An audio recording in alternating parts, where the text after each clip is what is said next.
Welcome to the Character Factory, where we take fictional characters and build them in Pathfinder 1E.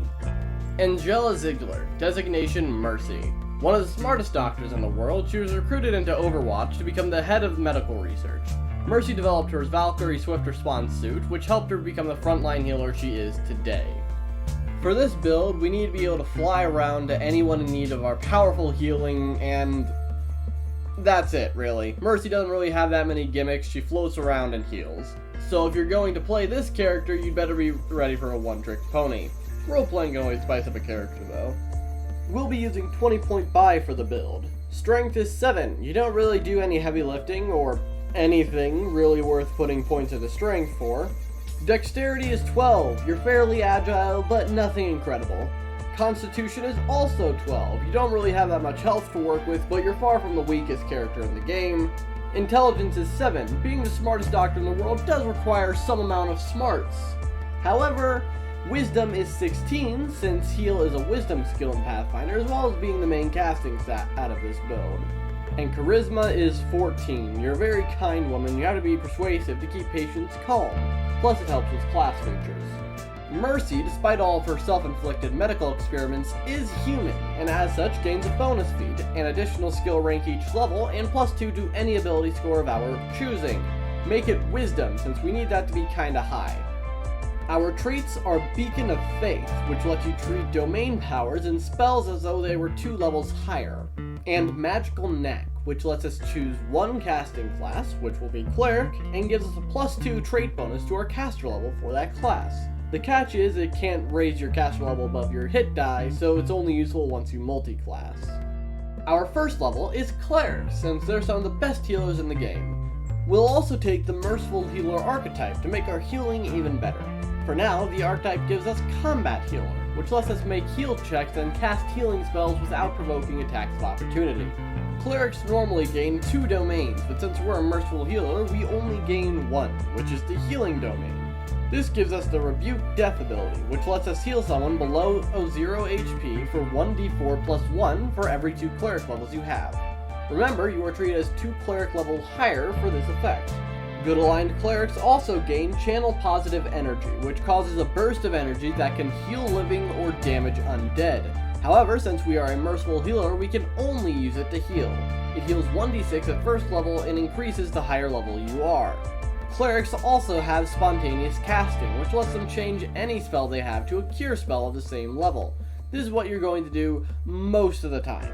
Otherwise, clerics get 0 level spells or orisons. There aren't many that fit Mercy, so for now just take Vigor to give the target a +1 to damage rolls. The rest of the orisons are up to you. Clerics also get first level spells, and again you're mostly going to use them for cure spells, or instead you can use it for magic weapon, to give a weapon a +1 to attack and damage rolls. Now you have both functions of the Caduceus Staff, if not a bit weak for now. You get 2 feats this level, one for level and one for being human. The first feat is Skill Focus Heal, to get your heal ability up by +3 so you can start healing without magic. Next is Selective Healing, which lets you exclude an amount of people equal to your Charisma modifier to exclude from your channel energy, so you don't start healing that goddamn Sombra. Finally, your skills. Clerics don't get many skill ranks, so put what you can into Heal and Fly, for obvious reasons, and do what you will with the rest. For second level, we're actually going to hop over to Witch, specifically the Hedge Witch archetype, which is healing based, meaning it's good for us. Note that Combat Healer is not only for cleric spells, so cure spells you cast from your Witch list don't provoke attacks of opportunity either. Hedge Witches can spontaneous cast the same way clerics can, which is, again, what most of your spells are going to be spent doing. You also get Empathic Healing, which lets you take someone's disease or poison into yourself, meaning you suffer the effects and not them. This isn't really good unless someone keeps failing their save and is about to die because of it, and you don't want them to die. Your job is making sure people don't die, because heroes never die. Witches gain a Hex at first level, which grant varying abilities. The Hex we're taking is the reason we're here, Flight, which at first level lets us use Featherfall at will, which Mercy can do. Witches also gain a familiar, which is out of character, but we're just here for the hex and there isn't a much better class option for us, so pick a familiar that gives you a bonus to fly. Witches have a patron that grants them their power. Again, out of character, but we're here for mechanic-based reasons. Would have gone with wizard, but they can't cast cure spells like witch. Pick the healing patron for some additional healing spells. Maybe the patron is the one that helped you study in college. Finally, witches get spells. Not really any good 0 level spells for mercy, so take stabilize to stop someone from bleeding out. That's really the best there is, so whatever else you want to take is up to you. For first level, spontaneous cast cure spells. For the actual spells, Celestial Healing grants +1 fast healing for a few rounds. It's expensive though, since you need holy water or celestial blood to do it. Second level hedge witches get another hex. Take the healing hex, which functions as cure light wounds, but you can only use it on a given person once a day. So give everyone their daily dose of hex healing before dipping into your spell slots. For your feat this level, take reach spell. This lets you increase the range of a spell so you can use cure spells from a range. However, it increases the level of the spell by 1 per the increased range, so you can't use this yet. Once you reach 3rd level though, you can, as you now have 2nd level spells. If you don't want to use cure spells, glide is like featherfall, except you have to move forward. Your familiar's intelligence and natural armor both go up by 1, and you can cast a touch spell on your familiar and have it go to someone else to transfer the spell's effects to them. Your flight hex increases, as you can now cast Levitate once per day. Float around outside the range of Reinhardt's hammer and get everyone there healing. Finally, for this level, you get an ability score increase. Put it towards wisdom, not to increase any DCs, but so you can get better concentration checks later. 4th level hedge witches don't get anything special, but a 5th level character does get a feat. Take an extra channel so you can get more team healing done. 5th level witches get 3rd level spells. We're about to get fly anyway, but take it again for more. That's it for spells. Your familiar gets some bonuses. The natural armor and int go up by 1 again, and it gains the ability to speak to you. And now we get the reason we came to the witch class. The upgraded flight hex. You can now use fly a minute per level per day. Now you can fly around out of enemy range while still getting your team the healing they need. Our healing hex also upgrades, as it now functions as cure moderate wounds. Still only can be used once per day on a given person, but you have more spell slots than you'll ever need for that. Finally, back to Merciful Healer. Nothing special for 2nd level, but we do get a feat at 7th level.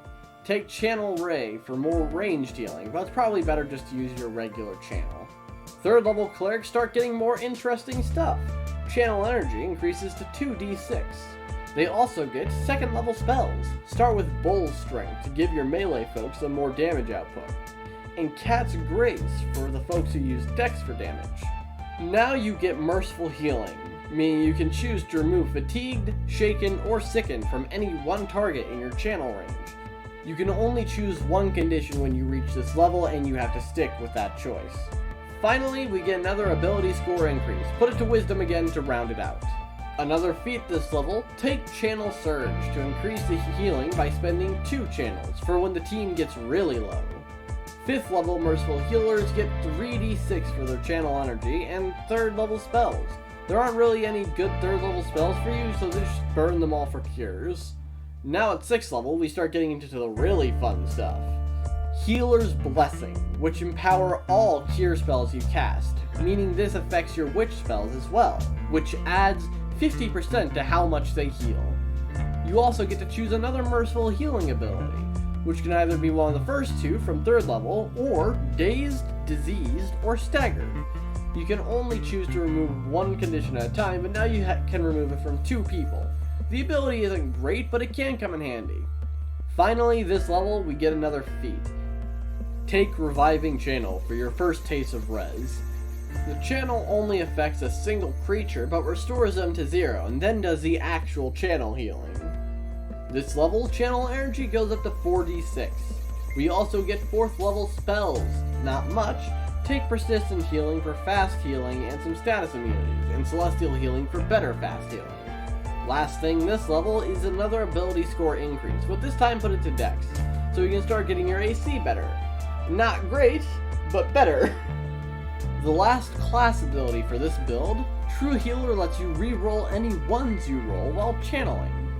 Next feat, Maximize Spell, which maxes out the rolls of any spells you cast. This stacks with Healer's Blessing, so you can get 150% on your secure spells. No one will die as long as you can still cast. Channel Energy increases again to 5d6, and we get 5th level spells. Breath of Life heals 5d6 plus your level to a recently killed creature and brings them back to life. Your first res spell, and really the only spell you need to take. Only a feat at this level, not much, so take Quicken Spell. You can use it only on first level spells, but you can use 2 on yourself or on an ally if someone's low. Another channel increase, now 66, and 6th level spells. Grab Heal to heal for 10 times your cleric level. Doesn't stack with Healer's Blessing, but that's still 110 healing from one spell. Another ability score increase as well, put it into Dex. Just defeat this level, but you have a choice. If your GM let you not take a god, take Godless Healing. So if you fall below half your total HP, you can heal yourself for 1d8 plus your total amount of hit dice, but only once per day. If your GM did not let you go without a god, take Incredible Healer, which lets you replace the amount of healing done with your heal check with the roll instead of the normal amount, unless the roll is lower. Channel increases to 76 now, and you get 7th level spells. Grab Regenerate for lots of healing, and Resurrections to revive your dead teammates that have been blowing up the voice chat even though it's on cooldown. Last feat of the build, take Combat Medic. You can already heal without provoking attacks of opportunity, but now you can take 10 whenever you want. The final level of the build. Your channel energy increases to 8d6, and now you get 8th level spells for super heals. You also get that last ability score increase. Go ahead and put it to Dex again. Odd numbers don't do anything for you, but you're level 20. I'm sure you can find some way to round it out. And that's the build! Mercy is now ready to fly into battle and deliver all the heals her team needs. Not a great build though, if I'm being honest. You have the entire cleric spell list at your disposal and you're only using the ones that heal. But good roleplay can spice up even the simplest of characters. So go out and discover Die Wunder der modernen Medizin. I'm sorry, I know I butchered that. And share your discoveries with the world. Let me know what you think of the build down below, and maybe like and subscribe if you enjoyed the video and want to see more. Or don't. I have no authority over you.